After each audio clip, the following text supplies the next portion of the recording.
Okay, so we're going to start because we see that we have a fair amount of people already connected. So welcome everybody to the third webinar of the cycle of webinars devoted to contemporary border issues in Eurasia. This event is hosted by IRSEM in partnership with INALCO. Before focusing on today's presentation, I would like to mention that we have 3 other webinars coming up. So in April, we'll talk about the border issues between Tajikistan and Kyrgyzstan with Bruce Panier and Steve Swerdlow.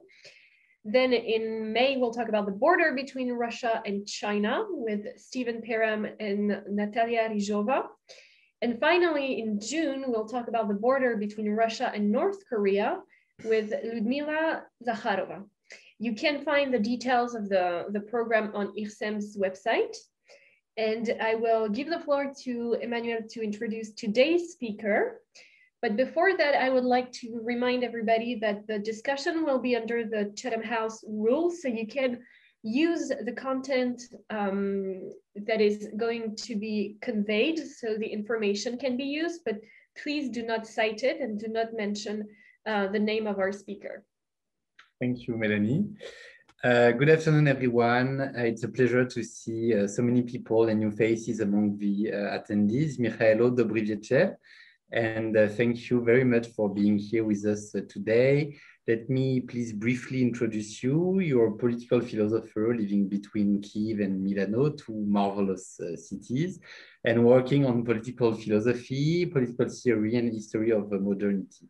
You have authored 6 books, co-authored 5 other books, and have written numerous articles. You're also editor-in-chief of the Kenan Focus Ukraine blog, which is hosted by the Kenan Institute at the Wilson Center, a blog which regularly publishes articles on Ukrainian politics and which I highly recommend to anyone interested here in this topic. Outside academia, you have been working over the past 20 years as a political consultant for various NGOs and international organizations, such as the Eurasia Foundation, the Open Society, and the United Nations Development Programme in Ukraine. And you're currently working for the Kenan Institute as the senior advisor on Ukraine. You recently edited a new book on post-Soviet secessionism to be released this month by Columbia University Press, if I'm correct, which you contributed with a chapter on world system and post-Soviet de facto states, which actually leads me to today's presentation. So we just learned this morning that our Moldovan speaker won't be able to participate, which gives Mikhail more time for his presentation. But please feel free to ask any question you want on Transnistria. I'm certain that Mikhail will be more than able to provide the right answer. Today we'll likely finish at 6:30. Just a kind reminder for the Q&A. For the Q&A session, please send directly your question in the Q&A box, and we will read them to Mikhail. You can also, if you want, introduce yourself while sending your question. Don't forget that this event is on the Chatham House rule, please. Thanks again, Mikhail. The floor is yours. Thank you very much, Melanie and Emmanuel. Merci beaucoup. And well, just to add to some data on my bio, during 2008 and 2010, as UNDP political advisor and a manager of political and democratic governance projects, I was overseeing the project that was called EU-BAM on Ukrainian side. So basically, for 2 years, I was involved into monitoring of Ukrainian Transnistrian part of the border with Moldova. So from that, like 13, 11 years ago, I had direct experience on these issues. However, my general approach as a philosopher, I'm empiricist. I believe that knowledge comes from the reality, not vice versa. And I also think that philosophy is a practical discipline. For that reason, I always combine hard positivistic political science with political theory in political philosophy.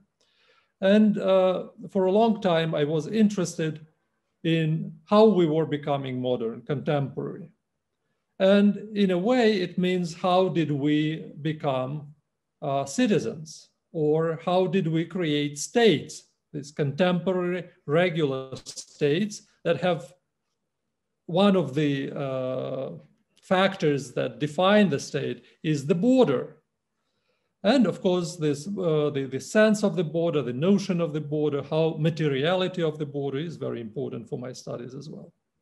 So, as Emmanuel has rightly said, several weeks ago, our book on post-Soviet secessionism was out in the Ibidem Verlag in Germany, which is distributed in the Northern America through Columbia University Press. In that book, we have several chapters dedicated, well, all of them are dedicated to de facto states, but from different angles. And my approach was to kind of understand where do contemporary post-Soviet de facto states fit into the so-called world system. Basically, after World War II, there's around 200 states in the world, and they correlate with each other within the world system.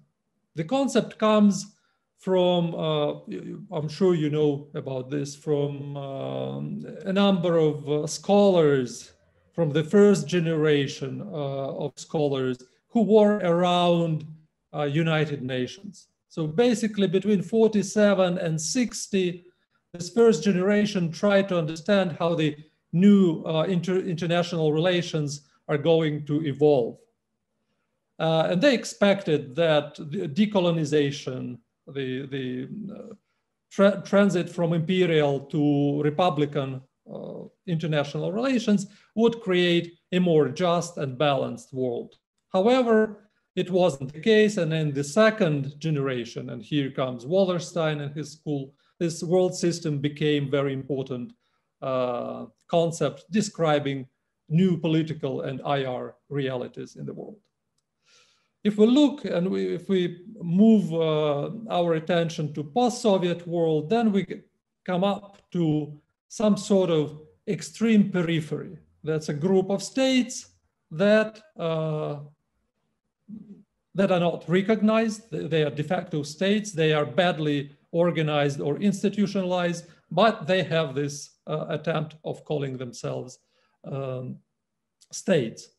So basically, today I will look at the case of post-Soviet de facto states from the viewpoint of how they developed as state-like organizations and what is this situation today. And of course, Transnistria is one of the very important cases here.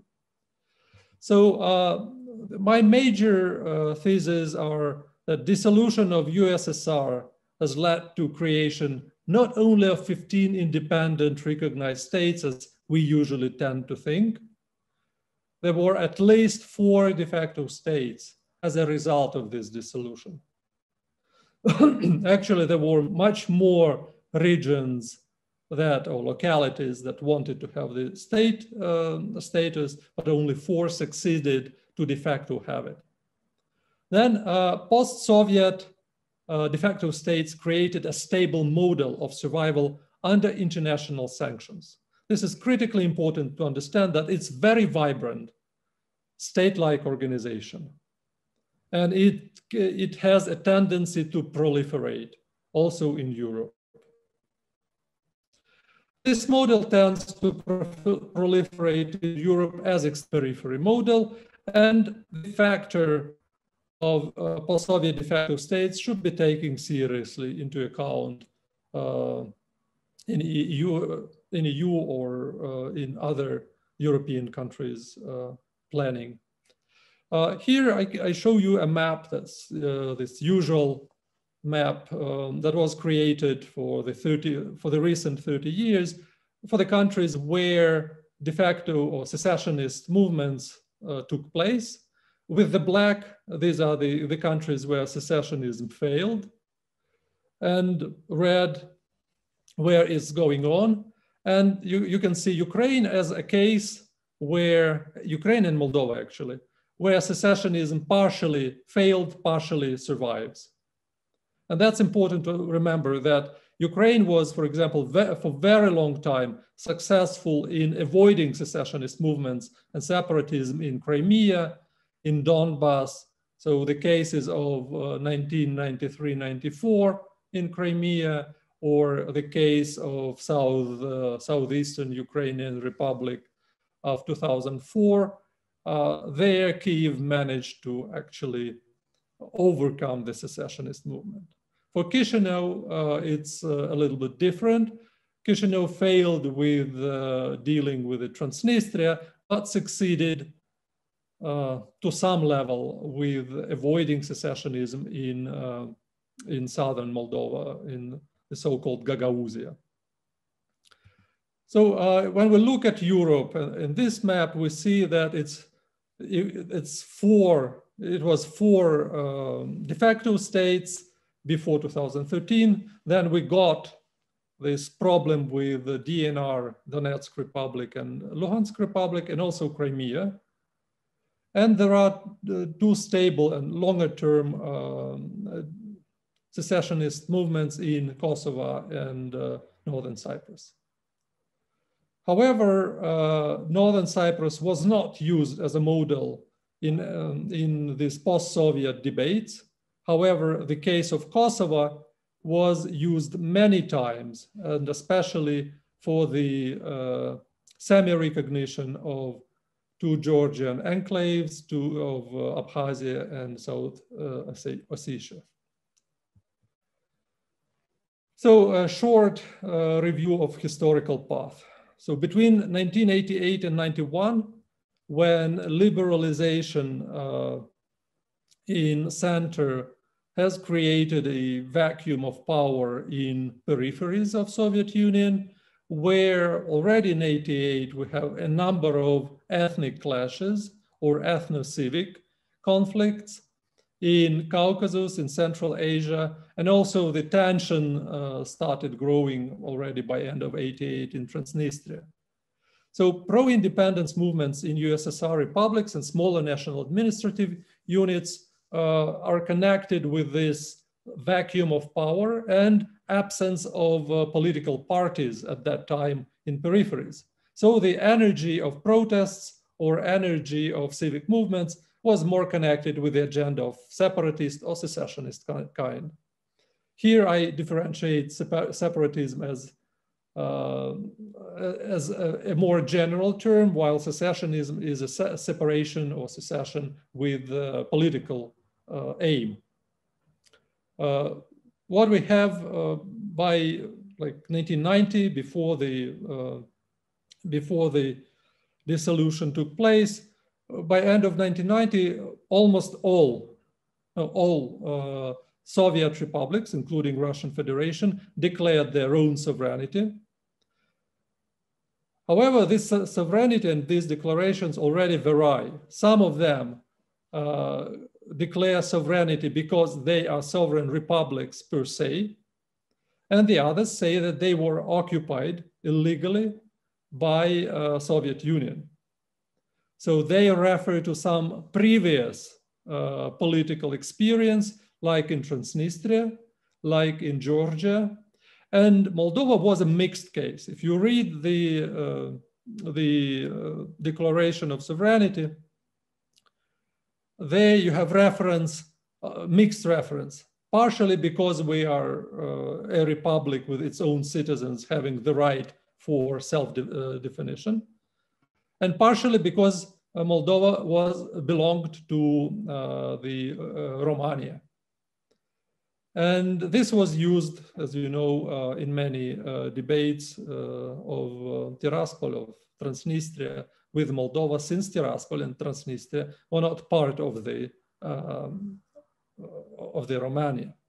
So here, these first acts of sovereignty declarations, they already provide you with certain legal and ideological argument that would later be used for different pro-independence or secessionist movements in Soviet Union. Well, in December, well, let's say between the end of coup d'etat in August 1991 and by the end of December 91, Soviet Union was dissolved. In order to kind of manage the process of dissolution, the Commonwealth of Independent States was invented. The major issue for CIS was to control over the mass destruction arms, and also to help managing the separation and borders delineation. However, it was already the moment when the states like Georgia, like Moldova, did not control their internationally recognized layered sovereignty, and the real sovereignty did not match in January 1992. In Georgia, there was an attempt to militarily take over the control over the Georgia and South in Abkhazia and South Ossetia. And in both cases, Russian troops, former Soviet troops, were used to separate the warring parts and to diminish the harm of the ethnic cleanses, but also to defend or to introduce the Russian interest in the region. So this mixture of different interests of different parts has frozen the conflicts by end of 1999 or borderline between Abkhazia and Georgia. It was only once revised in 2008 when Abkhazians, with the Russian support, have actually took a little bit more territory of Georgia, and thus they created a more controllable front line versus or borderline. Also, the less clear borderline was between Tskhinvali controlled, the South Ossetian controlled territories, and Tbilisi controlled territories. Actually, before the war of 2008, the border was almost non-existent. The territory of Abkhazia was basically several spots that were controlled from Tskhinvali, several spots that were controlled from Tbilisi, and several spots and localities that were controlled by the both. But due to the war, there was a border created with very clear transit points. And so this division between South Ossetia before 2008 and after is very different. In the case of Transnistria and in the case of Crimea in 1990, we have two referenda. The results of referenda were not recognized by Moscow, and they were not recognized by the Republican centers.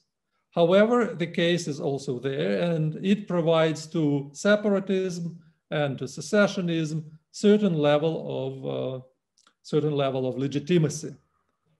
However, if you look at the events of 1994, the major legitimacy was stemming from the war. In case of Georgia and Abkhazia, it was very bloody war with ethnic cleanses. In case of Transnistria, Moldova, this case was less bloody. It was a short-living conflict. It was frozen very fast. And after, between 1994 and 2000, for 5-6 years, these borderlines were becoming like less front lines and more borderlines. They were becoming more civil in a way. So if you look at what was happening between 1995 and 2000, this frozen conflict against de facto was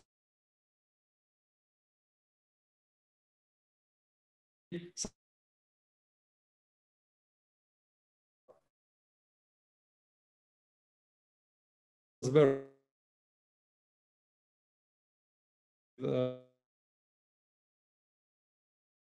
in case of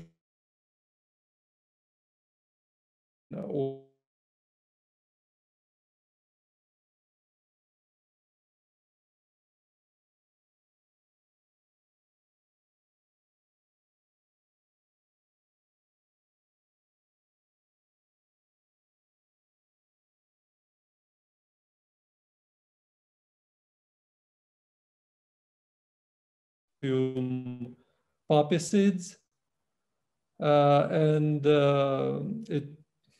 no one knows who owned it. On Ukrainian side, the EU bomb managers reported duly to the state administration, but the administration was waiting until the harvest, and only after the harvest, the field was destroyed.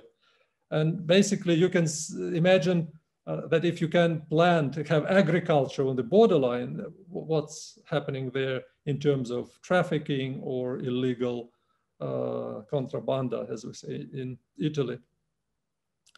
And then there was a strict difference since 2001. Russia basically stopped supporting the sanctions regime. And in 2001 till 2007, you definitely see that there's a stabilization of de facto states. And they emerge as this special niche or special category in the world system as this periphery, as extreme periphery. In this period, basically, you see that in all the four cases, I'll remind you, Nagorno-Karabakh, South Ossetia, Abkhazia, Transnistria, in all four cases, you have functioning three branches of power, at least two elections, parliamentary elections, at least two presidential elections. You have local governments, you have formal and informal Black economy, and you have budgetary process. So basically, most of the characteristics of the features of the state, they were there. However, it's only after 2008 when these de facto states got an opportunity to get some sort of recognition. The new wave of post-Soviet wars starts actually in 2008. That's the moment when Russia ends its anti-terrorist operation. If I remember correctly, the legal act on ending the Chechen Dagestani anti-terrorist operation was finished in the beginning of 2008, but in reality, 2007 was already, the major operations were done. So Russia could reorient itself on other hotspots in post-Soviet space. And after the Russian-Georgian War, South Ossetia and Abkhazia, they got partial recognition. So it's changing from time to time. There were 6 states that recognized them. Then there was one less. Nicaragua or Syria, for example, are among those who recognized them. And of course, that was the moment when de facto states started exchanging with their own embassies. So after 2008, there's the communication between de facto states became systemic and very self-supportive in a way. So there's a trade, the professional unions, for example, communicate permanently with each other. Military trainings or drills are done between them. And of course, the sport games are done between these countries. However, from within, they do not dare to recognize each other. So up until today, the de facto states did not make acts of recognition. And for example, Transnistria that expects this kind of acts, like is the biggest and the richest before DNR and LNR, they were actually staying in line to get the recognition next. Well, after the Russian Spring events and the proliferation of de facto states, this niche and the model was tested on a bigger spots. Imagine that before 2014, it's 1 million of Europeans were living in 4 de facto states, 500,000 in Transnistria and 500,000 in the rest 3. Now, today, there are over 4 million Europeans living in 6 de facto states. 3 million of them are in Donbass, in non-controlled territories of Ukraine. If these figures are correct, they were checked by the DNR and LNR governments in 2018. They had census, and it looks like more or less accurate figure. So at least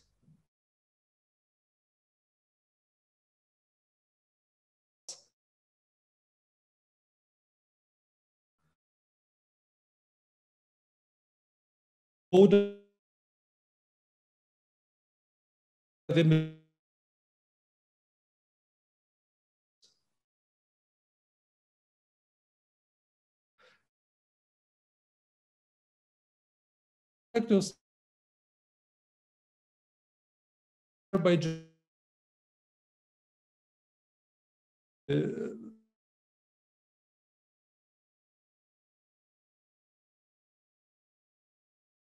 world terms, we use only 3 categories.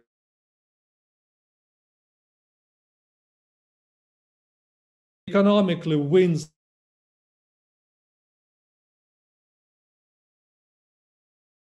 provides the cheap labor and raw materials. Semi-periphery is the least type of states. They in competition with the core. They are usually under sanction. In today's situation, the semi-periphery are Russia or Turkey or India, and it seems there are many of those who think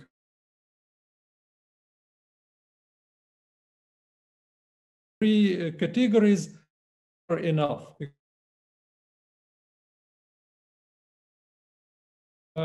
Scholars were saying that no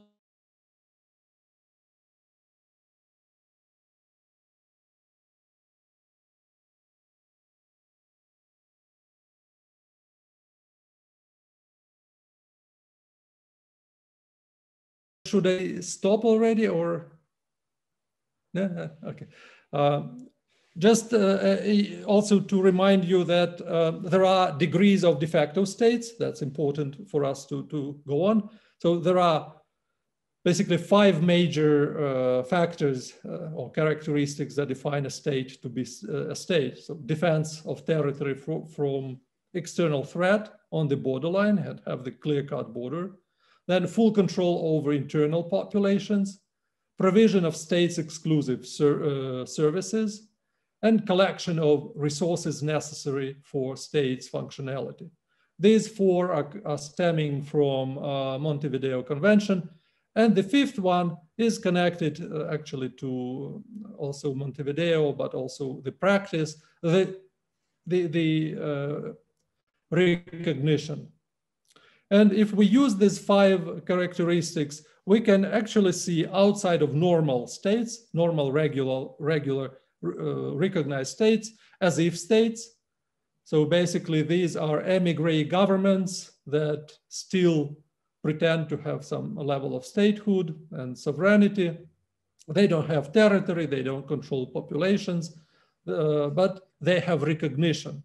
For example, for a long time, the government of Poland was in United Kingdom after World War II, and they were at the status of as if state.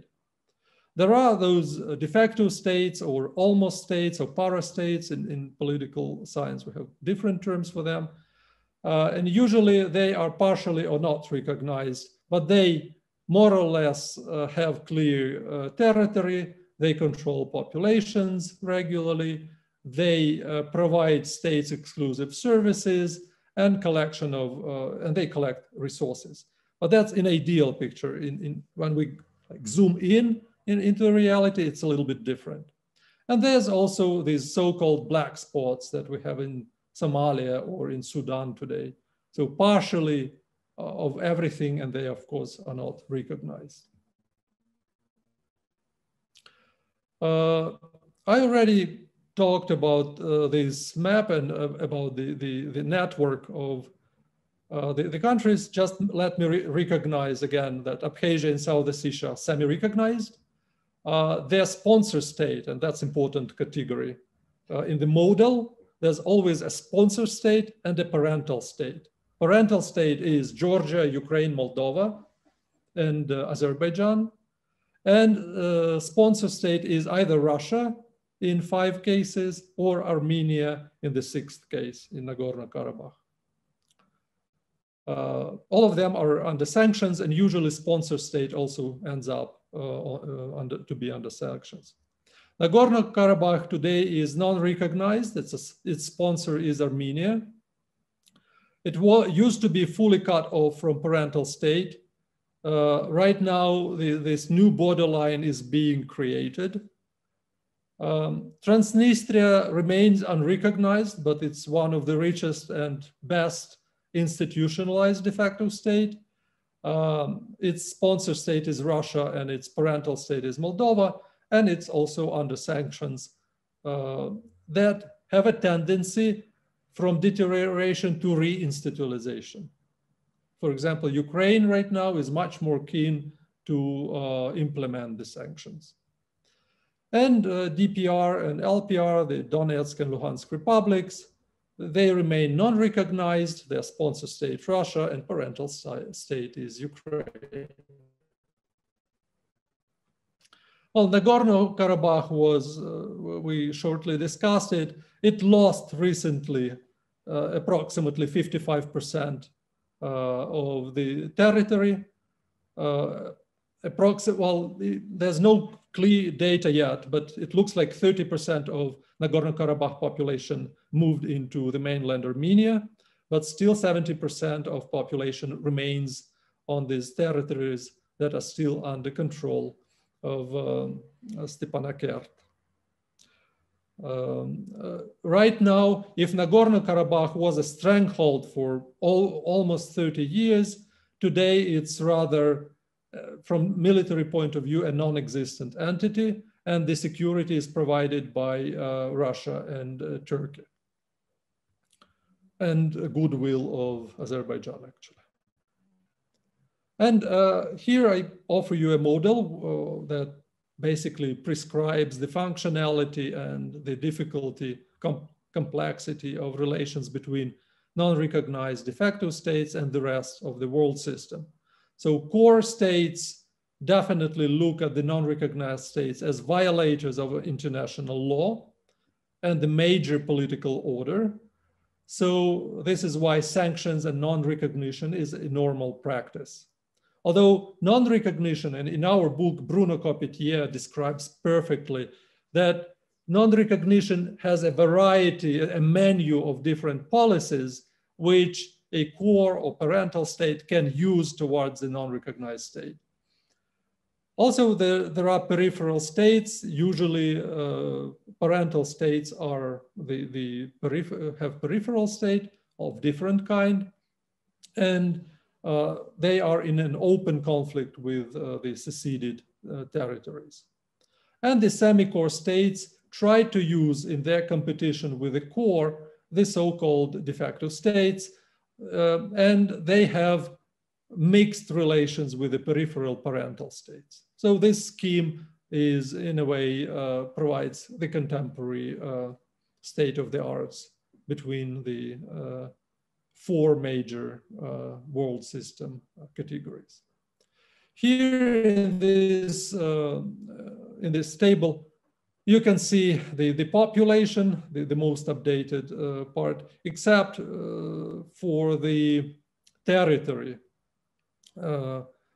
Nagorno-Karabakh is not 150,000 square meters anymore. It's less than 80,000 square meters today. However, we also can see how long they live, and basically the life of de facto states is approximately the same as the lifetime of their parental states, except for DPR and LPR.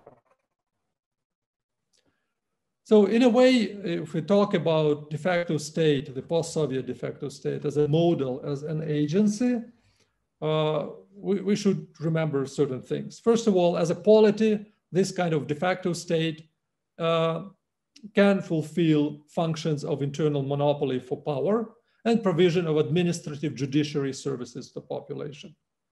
For example, in Abkhazia or Transnistria, this functionality is at approximately the same level as in Moldova or in Ukraine.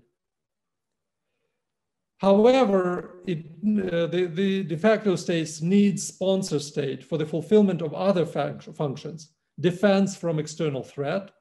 They would never succeed defending themselves from the parental states otherwise. And also they need economic resources to exist. Before 2014, Abkhazian, South Ossetian, Transnistrian governments were very open. On their website, you could see their state budgets, official budgets, where you would see that 50, 60, 80% of the funding comes from outside, from Russian government. So in 2012, for example, South Ossetia received 80% of its state budget from Russia. In 2013, excuse me, in 2013, Abkhazia and Transnistria received approximately 50% of their state budgets from Russia. Also, de facto state needs the management of conflict with parental state and not conflict resolution. If a conflict resolved, then it loses some sort of legitimacy. The war, the frozen conflict, provides local authorities in de facto states with very important sort of legitimacy, the legitimacy of a defender. And also it's connected with identity building. This is why the memory of victims in the conflict with the parental state is hugely important and should be visible. It's usually centrally placed in big cities, but also in small towns. You can, I think Melanie was at this conference when one of the participants made a report on memory of children victims of the DPR, LPR, Ukrainian war. So you basically have in towns and cities this alley of the killed kids, and every day while you're going to work, you pass and you kind of refresh the memory of the conflict. That's very important part of civic mobilization on the spot. Well, sponsor state has a limited impact on internal matters. That's all we should also remember. So Russia or Armenia control they could control government, the major power institutions. However, at the local level or even in policing, they have limited access. There were several cases in Abkhazia recently when Russia could not get involved, or their interest, the Russian interest, was not respected. This current president Bzhania is someone who was not a candidate of Moscow, although he got the position of president in Abkhazia. With Transnistria, it was rarely so, but there were also cases when presidents were had to leave their positions, or former presidents had to run away from Transnistria because they were losing their sympathies from the sponsor state. The current president, Vadim Krasnoselsky, is a usual role model for the future presidents of these de facto states. He has connections. Usually these presidents should have connection to either FSB or GRU. In case of Krasnoselsky, it's GRU. As alumnus of Kharkiv Military Engineering Institute, he was connected. And probably that was the moment when he got involved in this network. And he was always supervised by Kozak. And Kozak is famous as the caretaker, kurator in Russian, right? This caretaker who was taking care about de facto states via the GRU, the chief investigation service. That's the military intelligence of Russia. FSB was under, the FSB channels were under control of Surkov. Recently, Surkov lost his position in Kuratory. However, for up until 2019, he was one of very important figures in managing the de facto states. Mikhail, can we give you another 5 minutes because we have questions coming in, and we'd like to. I'm finishing. Yes. Yep. 5 minutes. Yeah, Thanks. 5 minutes. Thanks. Yeah. Thank you. So basically, this map shows you the DPR, the correlation of Russia's access to control, local control, and local self-governance type of relations. That's basically was copied from Transnistria, and it shows that Kuratory and the head of state or the presidents, they are usually connected. Within the administration of presidents, there's a department that solely works only for Kurator, and they are these representatives. But the rest of control is shared with the local groups, and that's important. This is why Russia had to militarily take over Luhansk Republic several years ago, just because the local president was already out of control at a certain moment. With Zakharchenko in Donetsk, it's not yet clear. Well, basically, lessons. Let me go to the conclusion. So the post-Soviet de facto states are stable polities, providing alternative mode of state building across Europe. And since 2014, they are being studied by many secessionist groups also in Europe. There are cases of some Spanish secessionist movements going there, some Belgian, some Scottish participants and students of that model. So in a way, this proliferation goes with the knowledge. Post-Soviet de facto states model has strong impact on current war in Ukraine, and this is the source of security threats for entire Europe. Extreme periphery tends to grow, lending its model to other European regions and to other secessionist movements. Also, if you will have questions on how Azerbaijan military return of the lands of Nagorno-Karabakh influenced this network, I will answer you separately. And the factor of this post-Soviet de facto states should be taken into account by EU in policy planning for Eastern Europe and Europe at large at all. Thank you. I'm finishing on that. Okay, well, thank you so much. I'm glad you had so much time to develop on this topic. So a lot to comment on. So we've had many questions coming in. We'll try to tackle them all, but we apologize in advance if we don't have time to do so. Emmanuel, we have a first question. Yeah, so we have a first question about the European Union and post-Soviet de facto states. I read the question. Mikhail, you wrote that the EU should take more into account the presence of post-Soviet de facto states in its eastern periphery. Drawing from your own professional experiences as a consultant for the European Union Border Assistance Mission to Ukraine in Moldova, so between the EU action between the Ukrainian and the Moldovan border,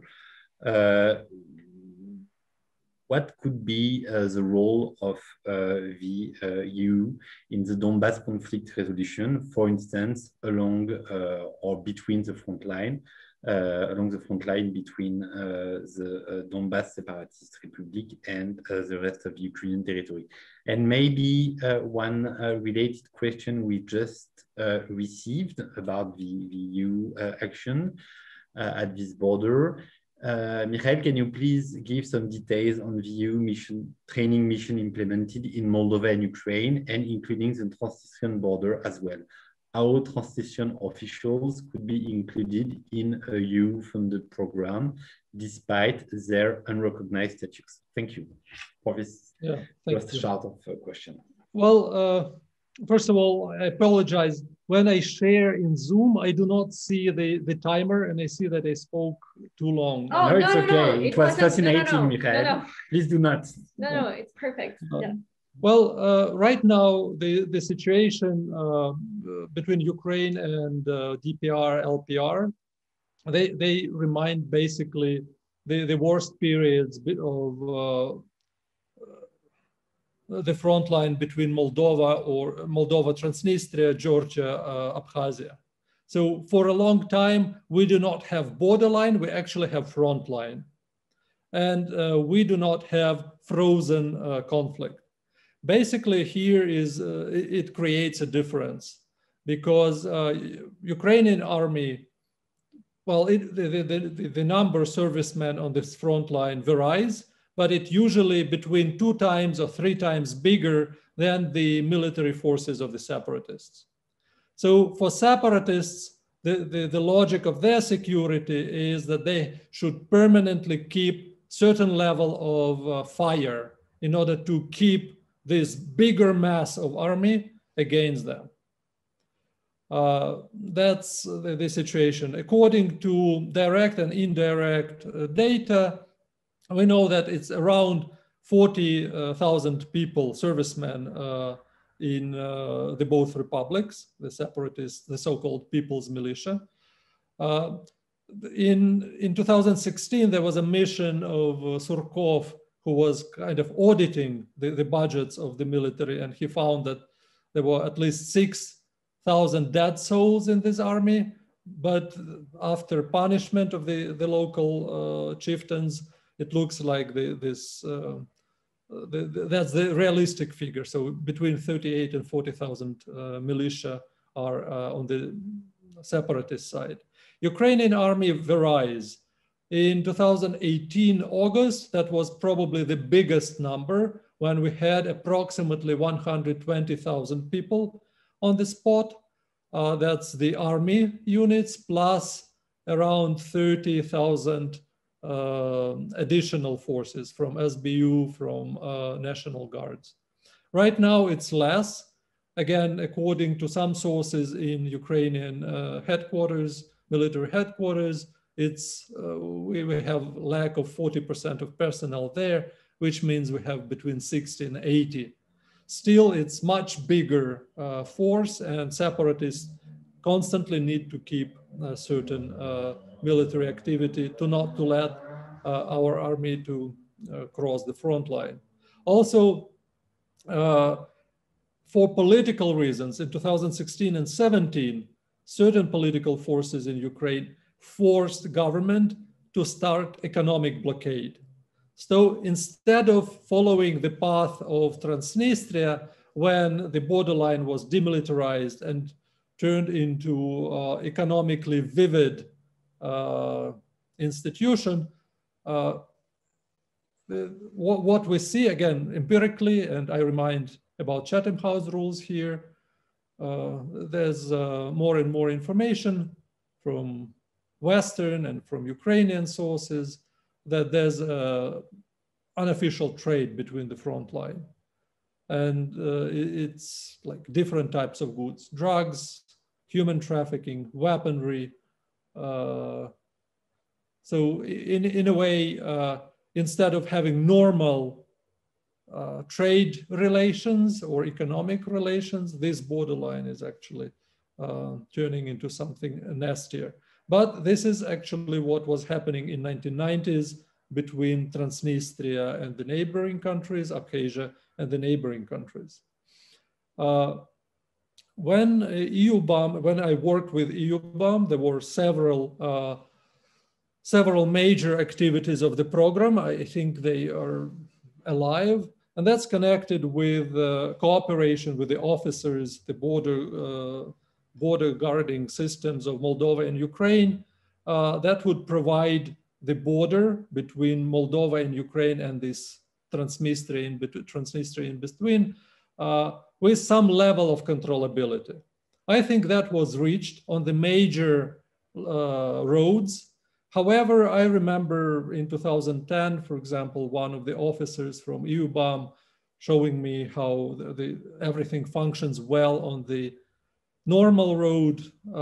Then he brought me and my colleagues to this unofficial road where we could see the traces of very active nightlife when night trade was going on, and the delivery of illegal chickens, illegal crops were delivered from Odessa port to Transnistria. So basically this type of activities were in place, and although there are data saying that this illegal trade is dropping down, but it's always very difficult to measure it. So this measurement is not in place. I'm not sure if training of the officers from the border services of Transnistria or Abkhazia would change the situation. Still, the political solution is the major source of threat for trade policies and so on. So that's kind of my response. Well, congratulations for such, I mean, a very, very dense answer for a question that called for probably an hour of an answer. So we have a question that is more practical, I guess, about the role of Russia, and if the can you scroll? Sure. So has how the 2014 economic crisis in Russia has impacted Russia's financial support to de facto states? That means cutting off subsidies, reducing military presence, etc. And if Russia is now back, is supporting those states back? Well, there was the 2014 brought some sort of crisis into this network of de facto states. And this crisis was on many issues. First of all, what they thought is the success is, so that Russia supported DPR and LPR for Transnistria and Abkhazia, for local elites. It was a kind of sign of hope that they can actually join Russia. Lavrov and several aides spent 2 years of going around de facto states in order to calm down, to hush down the local elites and to stop prepared referenda. You can actually see that most of these de facto states, at least in Abkhazia and Transnistria, they were thinking about having an additional referendum on joining Russia as a federal land, kind of Crimean model. In order not to worsen the situation, Moscow stopped this process.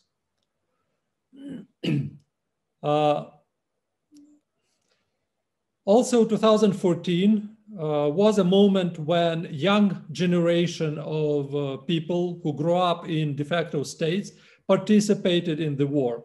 So the new generation of officers was trained on the spot. They have a battlefield experience. And this kind of training kind of changes. So now Abkhazia or Transnistria need less Russian military because they have very well trained their own staff.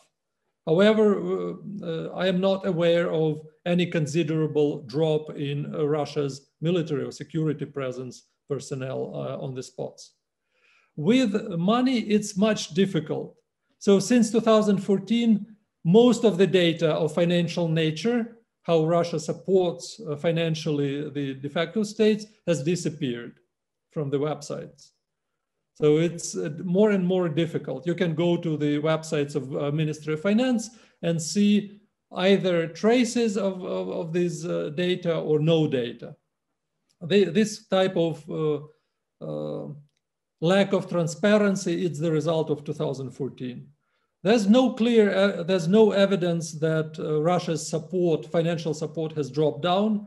But what was different is that Dmitry Kozak and Surkov started creating this auditing, the anti-corruption activities, so that Russian money that go in the sponsored de facto states, they should not be stolen.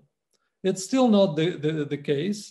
I'm sure that there's a portion of money that are used improperly, but in time of the course time, there's definitely more and more discipline, at least around the Russian money.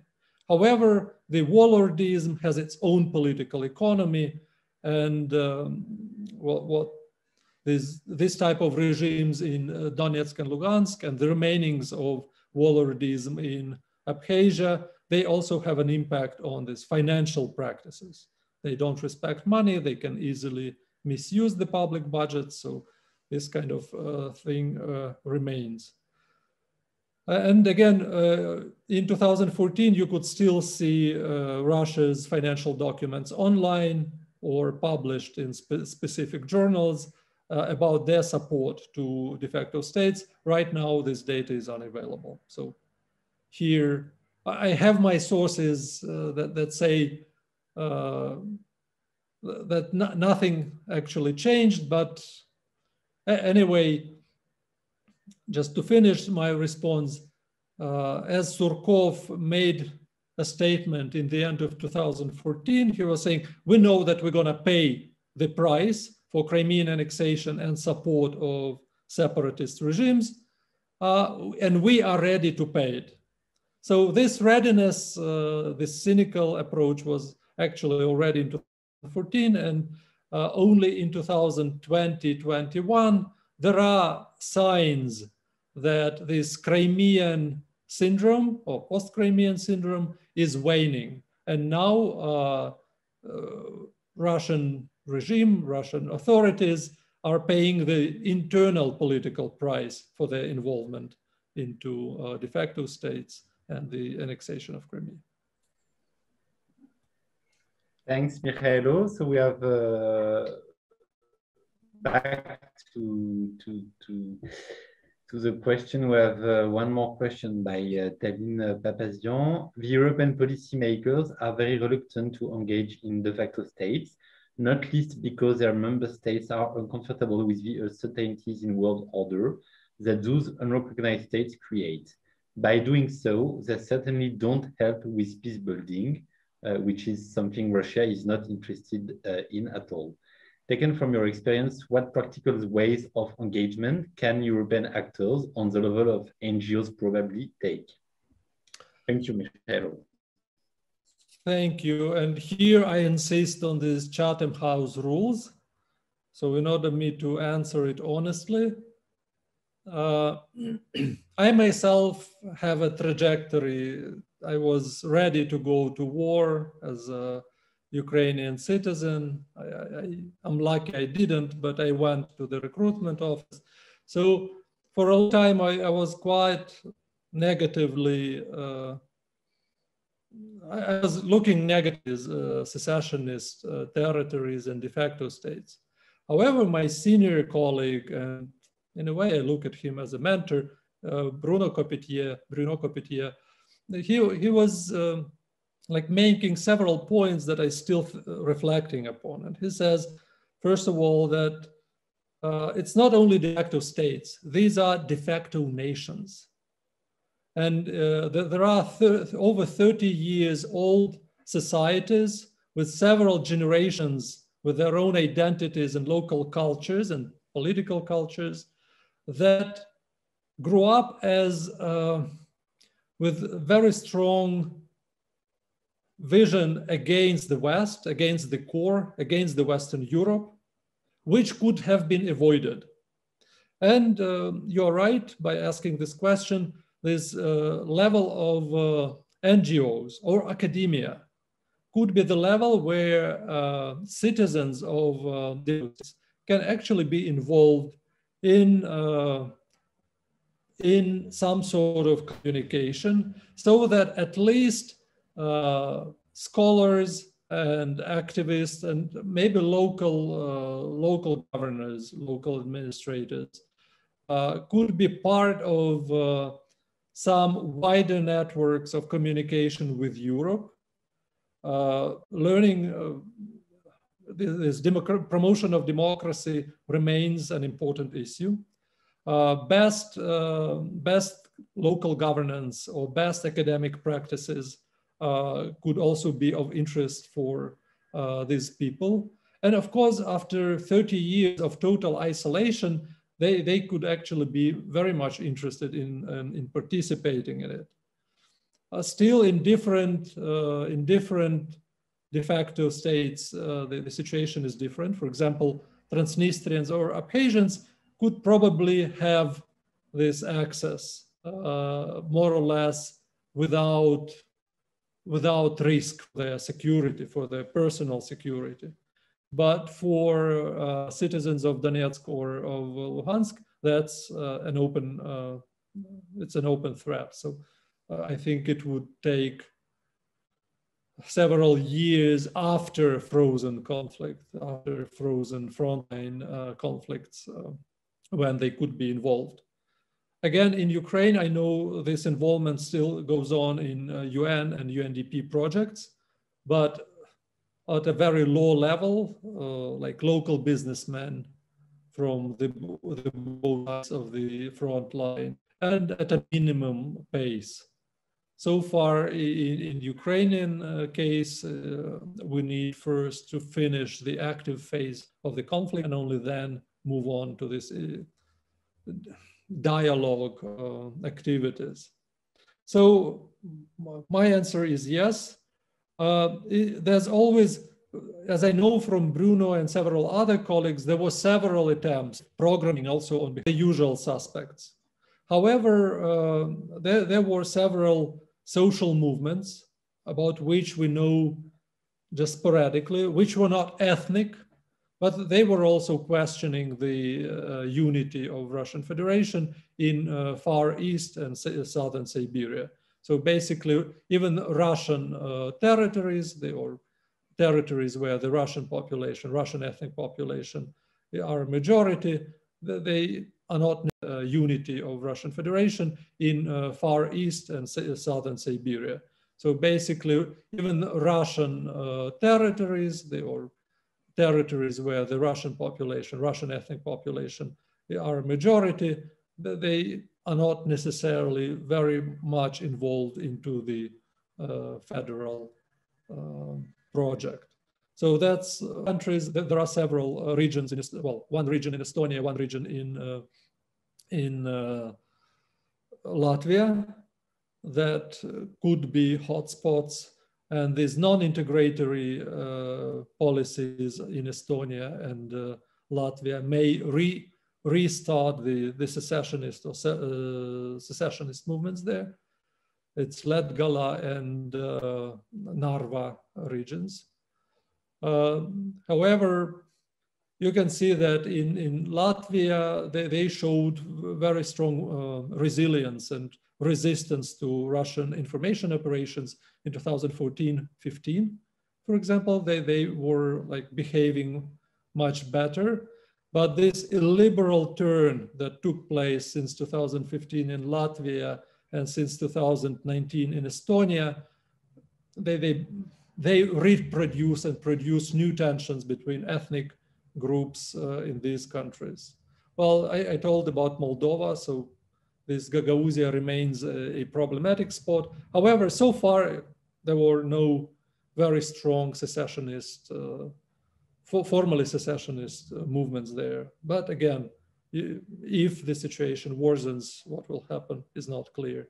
And in Ukraine, according to those public information from security services, they constantly find that or the other group of conspirators. So probably there's something going on in the east, in the south, and so on.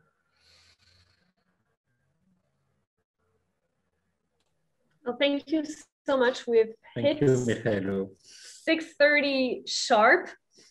As soon as you stopped talking, it turned 6:30. So well done. And we don't want to overuse our time, so we have unfortunately to stop here.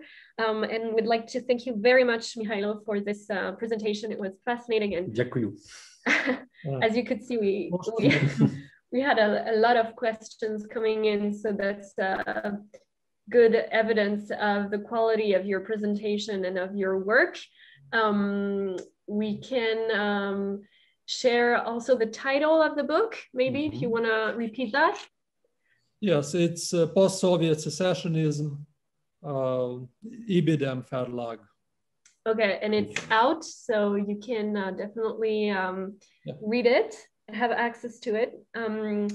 Thanks to our audience as well for the questions and for staying with us all along the presentation. We'll see you all on April 28th for a discussion on the border between Kyrgyzstan and Tajikistan with Bruce Panier and Steve Swerdlow. So stay, have a good afternoon, evening, morning, wherever you are in the world. And thank you again, Mykhailo, for being with us. Mykhailo. Thank you. Thanks again. Cheers. Bye-bye. Bye.